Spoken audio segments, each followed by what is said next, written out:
Hello friends, welcome back to my channel. तो आपको याद होगा कि मैंने पिछली वीडियो में बताया था कि बिग बैंग थियरी कैसे हुई थी, और ये है एपिसोड 2 जिसमें हम जानने वाले हैं कि स्टार और जो यूनिवर्स ब्रह्मांड में जो स्टार्स है, सितारे हैं, वो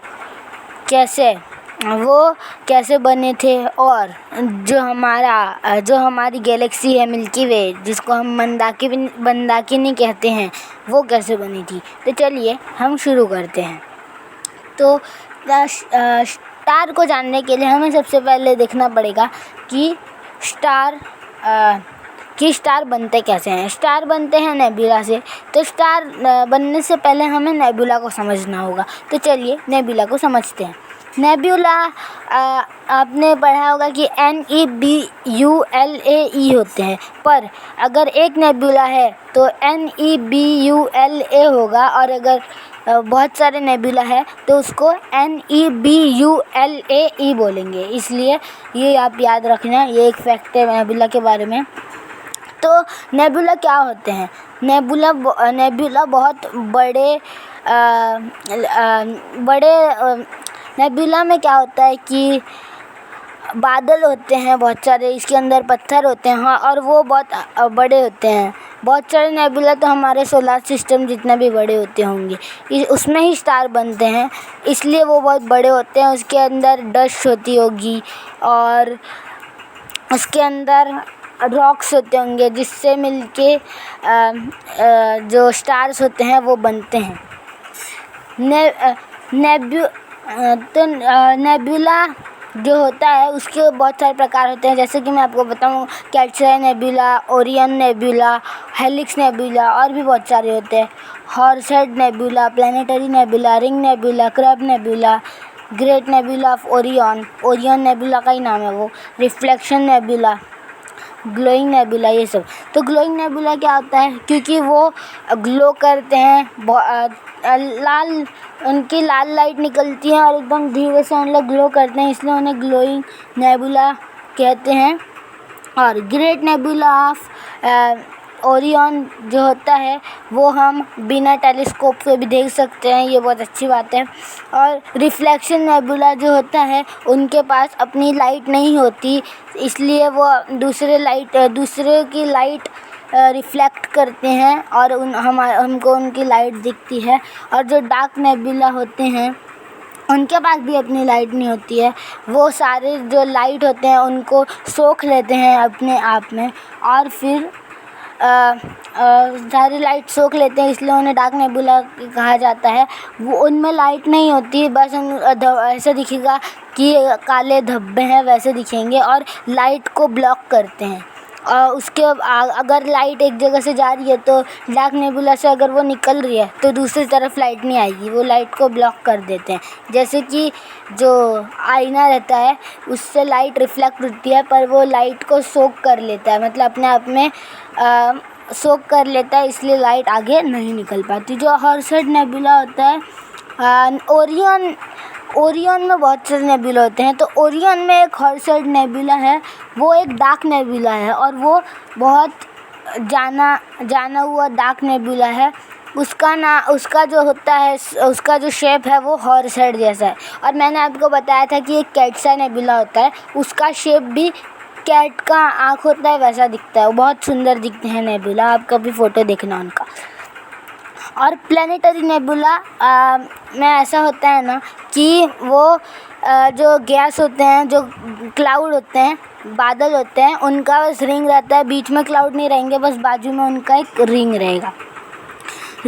एक रिंग नेबुला जो होता है वो एक लायरा में बहुत जाना हुआ एक रिंग नेबुला। और क्रैब नेबुला, जो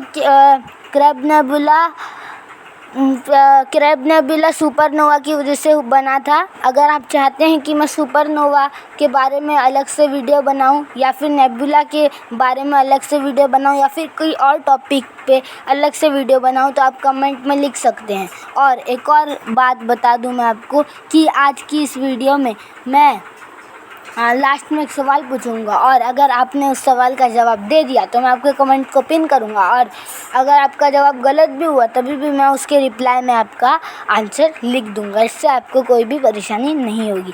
तो चलते हैं हम आगे। तो क्रैब नेबुला सुपरनोवा की वजह से बना था और वो जब स्टार फूटा था, सुपरनोवा बना था, वो एनो डोमिनी 1054। अगर आपने हिस्ट्री में पढ़ा हो तो एडी होता है, उसमें एनो डोमिनी होती है। तो नेबुला का हमने पूरा पढ़ लिया। एक और फैक्ट पढ़ते हैं। जो एक ग्लोइंग नेबुला है जिसका नाम है लगून नेबुला, वो हाइड्रोजन और हीलियम की वजह से हाइड्रोजन और हीलियम के रेडिएशन की वजह से चमकता है। तो चलिए अब हम बढ़ते हैं कि नेबुला में जो स्टार्स होते हैं वो कैसे बनते हैं। तो स्टार जब बनते हैं ना नेबुला में, तब उसमें बहुत सारे एक्सप्लोजन होते हैं, रेडिएशन होते हैं, न्यूक्लियर पावर बनते हैं उसमें, इसलिए उसका नज़ारा बहुत अच्छा होता है। पर अगर हम उसके पास जाने की कोशिश भी करते हैं तो हम जल के राख हो जाएंगे, क्योंकि इतना सारा न्यूक्लियर पावर होता है उसके अंदर। तो यूनिवर्स में बहुत सारे स्टार होते हैं, medium size star, big star, giant star, small star, neutron star, binary star. ये इतने प्रकार के स्टार होते हैं। तो मैं आपको बता दूं कि स्टार का जो कॉमन गैस होता है वो हाइड्रोजन होता है, क्योंकि जब बिग बैंग थियरी हुई थी बस 2 ही गैस बने। मैंने आपको बताया भी था कि बस एक ही गैस बना था, हाइड्रोजन। फिर हाइड्रोजन के एटम्स बने, फिर उन्होंने हीलियम के एटम्स को जन्म दिया। और अगर आपने मेरी पिछली वीडियो नहीं देखी है तो जाके बिल्कुल से देख लेना, और इंट्रोडक्शन भी देख लेना, ताकि आपको पता रहे कि आपको सीरीज़ देखनी है। अगर आप मेरी वीडियो पे बस एक ही टॉपिक से आए हैं तो फिर आप इसको देख सकते हैं, पर अगर आप द बिग बैंग थियरी भी देखेंगे तो आपके लिए अच्छा रहेगा। तो हमने देख लिया कि कैसे बनता है। उसके अंदर हाइड्रोजन रहते हैं। जब नेबुला में बहुत सारे रेडिएशन बनते हैं और बहुत सारे जब पत्थर टकराते हैं तब जाके कोई स्टार बनता है। तो हमने देख लिया है कि स्टार जो होते हैं, सितारे, वो कैसे बनते हैं। अगर मैं आपको एक चीज़ बताता हूँ, अगर आप वो करेंगे तो बहुत अच्छा हो। आप कभी रात को आसमान के नीचे बैठ के आप देखिए कि सितारे कितने अच्छे लगते हैं, क्योंकि उसके अंदर हाइड्रोजन फ्यूल यूज़ होता है और वो रेडिएशन बाहर एमिट करते हैं, इनकी वजह से वो ग्लो होते हैं। मैं आपको बहुत सारे स्टार के बारे में बता सकता हूँ। जो अर्थ का सबसे नियरेस्ट स्टार है, मतलब जो सबसे नज़दीक स्टार है, वो है सन। ये तो सबको पता है। पर अर्थ का जो सेकंड नियरेस्ट स्टार है वो है प्रॉक्सिमा सेंचुरी, और जो थर्ड नियरेस्ट स्टार है वो है अल्फा सेंचुरी। तो चलिए हम देखते हैं कि स्मॉल स्टार्स क्या होते हैं, जाइंट स्टार क्या होते हैं, न्यूट्रॉन स्टार क्या होते हैं और बाइनरी स्टार क्या होते हैं। तो चलिए स्टडी करते हैं कि स्मॉल स्टार्स क्या होते हैं। स्मॉल स्टार्स उन्हें इसलिए कहा जाता है क्योंकि वो बहुत छोटे होते हैं और उनका जो लाइट होता है वो भी बहुत कम होता है। तो उनके भी प्रकार होते हैं। रेड ड्वार्फ्स होते हैं और वाइट ड्वार्फ्स होते हैं और ब्राउन ड्वार्फ्स होते हैं। और जो सबसे छोटा, मतलब स्मॉल स्टार्स तो छोटे ही होते हैं, पर उनसे भी छोटा एक होता है स्टार, जिनका नाम है न्यूट्रॉन स्टार।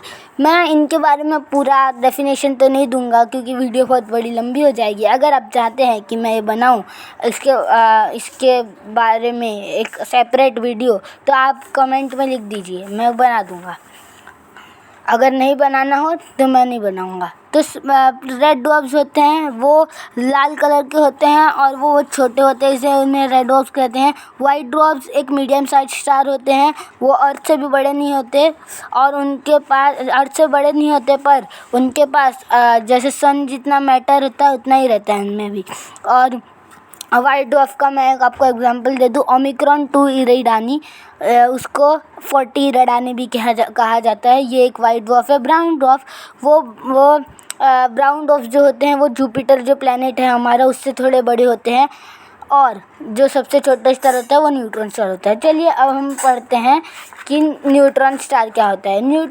न्यूट्रॉन स्टार मैं आपका उसका एग्जांपल दे दूँ कि न्यूट्रॉन स्टार एक है पल्सार एक न्यूट्रॉन स्टार है और उसके अंदर पूरा न्यूट्रॉन सूप भरा हुआ है और उसका 1 चम्मच न्यूट्रॉन सूप 10 अरब टन मतलब 1 टन मतलब 1000 किलो होता है, और उसका 1 चम्मच न्यूट्रॉन सूप का बराबर है 10 अरब पल्सर। 10 पल्सर जो होता है, जैसे कि अर्थ के जो लैंड है उसके नीचे लावा होता है, वैसे ही जो न्यूट्रॉन स्टार होते हैं उनके नीचे न्यूट्रॉन सूप होता है, और 1 चम्मच न्यूट्रॉन सूप का वजन 10 अरब टन होता है। तो फिर अब हम चलते हैं अपने नेक्स्ट टॉपिक की ओर, जो है जाइंट स्टार। जाइंट स्टार बहुत ज़्यादा बड़े होते हैं सन से, करीब 10 से 100 गुना बड़े होते हैं सन से वो, और वो 10 से 1000 गुना जो हमारा सूरज है उससे चमकदार होते हैं। उसमें भी बहुत सारे प्रकार होते हैं, रेड जाइंट होते हैं, सुपर जाइंट होते हैं। तो जो बहुत जाइंट स्टार्स होते हैं वही सुपरनोवा बनते हैं, और सुपरनोवा से ब्लैक होल या फिर वाइट ड्वार्फ बनता है। तो चलिए अब हम जाते हैं अपने नेक्स्ट टॉपिक की ओर, जो कि है बाइनरी स्टार। बाइनरी स्टार्स, जैसे कि हमारा सन है वो अकेला स्टार है हमारे सोलर सिस्टम में, वैसे ही बाइनरी स्टार होते हैं जिसमें 2 स्टार होते हैं एक सोलर सिस्टम में, और आपस में घूमते हैं और उनके आजू बाजू प्लेनेट घूमते हैं। तो ये थे बाइनरी स्टार सिस्टम के एग्जाम्पल। और नेक्स्ट जो एपिसोड होगा उसके अंदर होगा कि हमारा सोलर सिस्टम कैसे बना था, तो उसके लिए भी आप न भूलना। और इंट्रोडक्शन और जो मेरा पहला एपिसोड है द बिग बैंग थियरी का, उसका मैंने लिंक डिस्क्रिप्शन में मेंशन कर दिया है। और पिछली वीडियो में मैं आपको बोला था कि मैं लिंक डिस्क्रिप्शन में मेंशन कर दिया हूँ इंट्रोडक्शन का, पर मैंने नहीं किया था, इसलिए मैंने यूट्यूब स्टूडियो में जाके एडिट कर दिया था, और अभी आप देख सकते हैं इंट्रोडक्शन।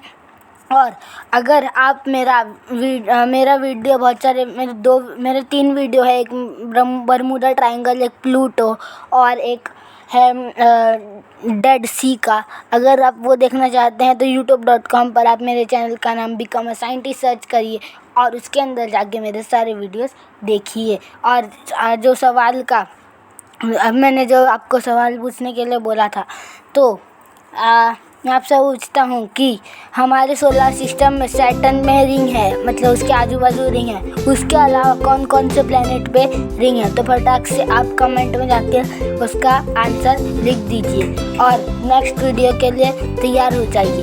तो मिलता हूँ नेक्स्ट वीडियो में।